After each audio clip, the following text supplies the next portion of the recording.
Imagine ser arrancado de sua família, de seu lar, perder o seu próprio nome, sofrer castigos impensáveis e se tornar propriedade de outra pessoa. Essa era a vida de um escravo. Eu sou o Jambrão e no vídeo de hoje vamos conhecer a origem e a história da escravidão. Então mete o dedo no like, pegue a sua pipoca e o seu refrigerante e simbora para o vídeo.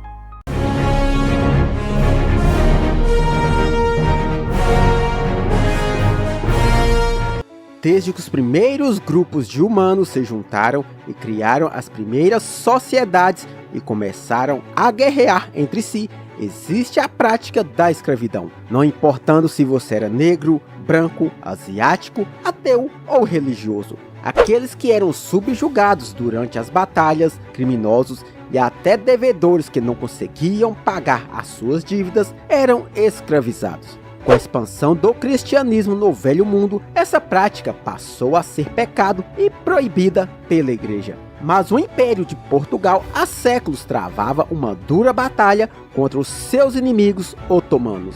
Com a queda de Constantinopla em 1453, gerou temor ao cristianismo. Os invasores escravizavam e tomavam tudo o que tocavam. Esse acontecimento fez os reinos europeus perderem territórios, além de diminuir a sua mão de obra escrava. Isso levou Portugal e a Igreja Católica a se unirem.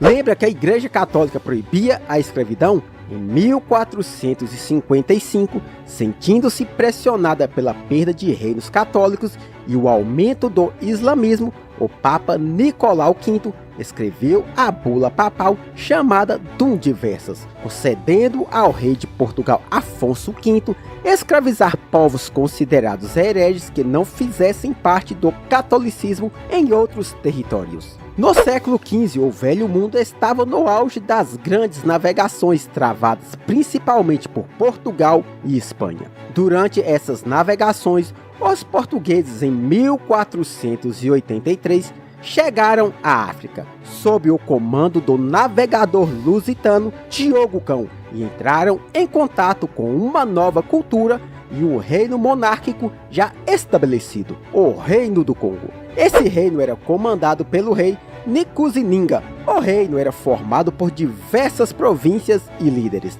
mas todos deviam pagar tributos e responder somente ao Mani Congo, nome dado ao rei. Os povos dessa região pertencem ao grupo de etnia que hoje conhecemos por Bantus. A principal atividade econômica era baseada no comércio de compra e venda de sal, metais, tecidos e produtos derivados de origem animal. A prática comercial poderia ser feita através do escambo ou com a adoção do nizimbo, uma espécie de concha somente encontrada na região de Luanda. Porém, o Reino do Congo também era expansionista. Travava diversas batalhas com as tribos locais, tomando suas terras e os escravizando. Os primeiros contatos entre ambos foi extremamente pacífica, havendo muitas trocas de produtos e criando uma grande parceria comercial. Muitos acreditam que o cristianismo foi enfiado a goela abaixo da população africana, mas na verdade foi o contrário, até porque naquele período a população africana era 3 vezes maior que a do Velho Mundo. Com o passar do tempo e por conveniência, o rei do Congo absorveu os costumes dos portugueses e se converteu ao cristianismo.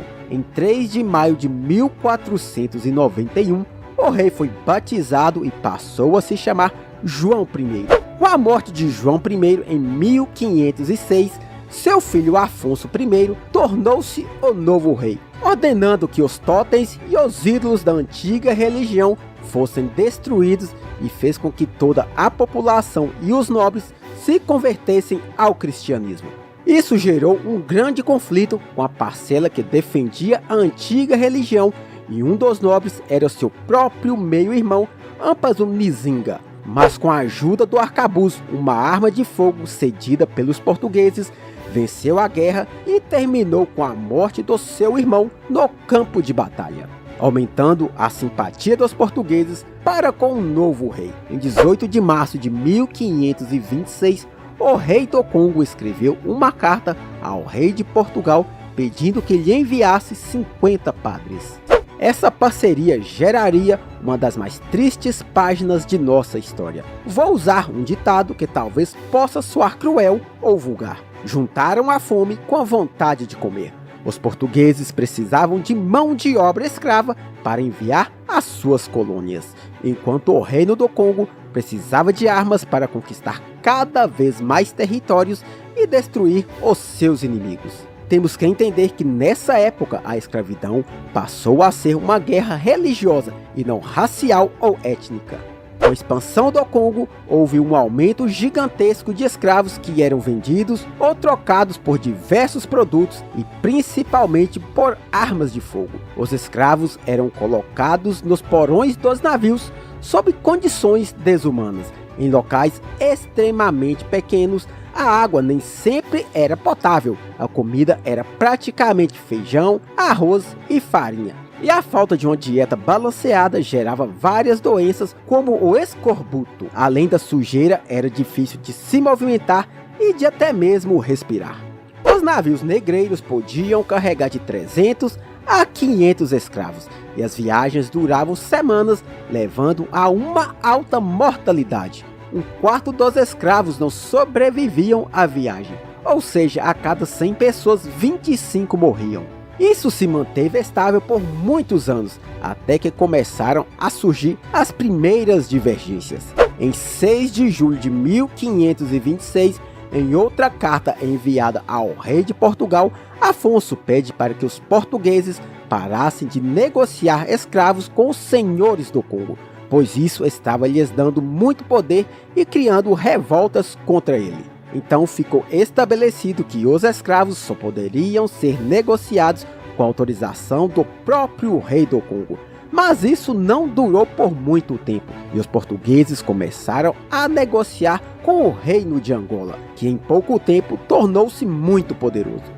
Temendo a influência e o poder de Angola, 6 anos depois, o rei retirou todas as restrições de compras e prometeu vantagens inimagináveis. Mas com uma condição, desde que Portugal parasse de fazer negócio com Angola. Esse acordo ficou conhecido por Regime do Feitor do Trato de São Tomé, de 2 de agosto de 1532. Cartas escritas pelos navegadores relatam navios abarrotados de metais preciosos, marfim, couro, especiarias, além da saída de mais de 5.000 escravos todos os anos dos portos africanos. Com mais e mais dinheiro, a coroa portuguesa incentivou a guerra escravagista, mas os senhores dos escravos portugueses continuavam a quebrar os acordos e negociar com Angola, aumentando ainda mais as tensões entre os reinos. Isso estava diminuindo e muito o comércio no Porto do Congo, levando muitos a morrerem antes mesmo de embarcarem em algum navio. Mais uma vez, outro documento era escrito, proibindo o comércio com Angola, mas novamente falhou em sua tentativa de barrar esse comércio. O fim da parceria estava cada vez mais próximo. E em 1575 se estabeleceu uma nova colônia portuguesa na cidade de Luanda. 4 anos depois, em 1579, travou uma batalha contra o antigo reino de Angola, com a ajuda dos congoleses, vencendo a batalha. Mas isso foi um erro, e em pouco tempo a colônia tornou-se forte e influente na região, fazendo frente ao reino do Congo. Em 1622, romperam definitivamente as relações, quando o exército português invadiu o sul do Congo, devastando o exército local. Em resposta, o atual rei do Congo, Pedro II, mandou um exército barrando o avanço das tropas inimigas e, posteriormente, fez uma proposta de aliança com os holandeses. Mas somente em 1641 a aliança foi definitivamente concluída, quando forças holandesas tomaram Luanda e se juntaram ao exército do Congo, forçando os portugueses a se retirarem para o interior do país. No entanto, eles não foram capazes de expulsar os portugueses de vez. Como resultado, os portugueses acabaram derrotando e expulsando os holandeses em 1648. Nos anos seguintes, em busca de vingança contra o Congo, os angolanos apoiaram um novo comércio de escravos com uma política altamente agressiva, agora em parceria com a Espanha, criando uma aliança anti-portuguesa. Porém, grandes expedições começaram a serem realizadas por diversos indivíduos ao interior da África, sequestrando, escravizando e vendendo estes povos. Durante esse vídeo, usei o termo escravo para facilitar o assunto, mas existe uma diferença. Um escravizado era um homem livre que perdeu sua liberdade, enquanto um escravo era descendente de um escravizado. Já nascia sem liberdade e sem direitos, pertencendo a outra pessoa. É extremamente difícil apontar apenas um responsável nessa triste história. Devemos entender o contexto da época, onde isso era visto como algo aceito socialmente. Por mais que ambos os lados obtivessem riquezas e poder com essa cruel prática, é fato que uma grande parte do continente africano sofre diariamente com fome, misérias, doenças e falta de estrutura, enquanto os demais países prosperaram. A escravidão deixou marcas profundas sentidas em nossa sociedade até os dias de hoje. O que antes era tratada como uma guerra religiosa, após a abolição da escravidão, passou a ser uma questão racial, social e preconceituosa. Pessoal, a única diferença que existe entre nós, os seres humanos, é devido a questões evolutivas. A pele negra é uma proteção contra a forte exposição a raios solares, enquanto a pele branca serve para absorver os raios solares em lugares com menos incidência solar, como em países localizados no extremo norte dos continentes. Os raios solares fazem com que o nosso corpo produza a vitamina D, responsável por desenvolver o nosso sistema ósseo, muscular e imunológico. Tirando isso, somos iguais em todos os demais aspectos humanos. Esse vídeo foi baseado nos documentos escritos e trocados entre os monarcas da época. Esse material hoje encontra-se conservado, catalogado e digitalizado na Torre do Tombo e no repositório da Faculdade de Lisboa.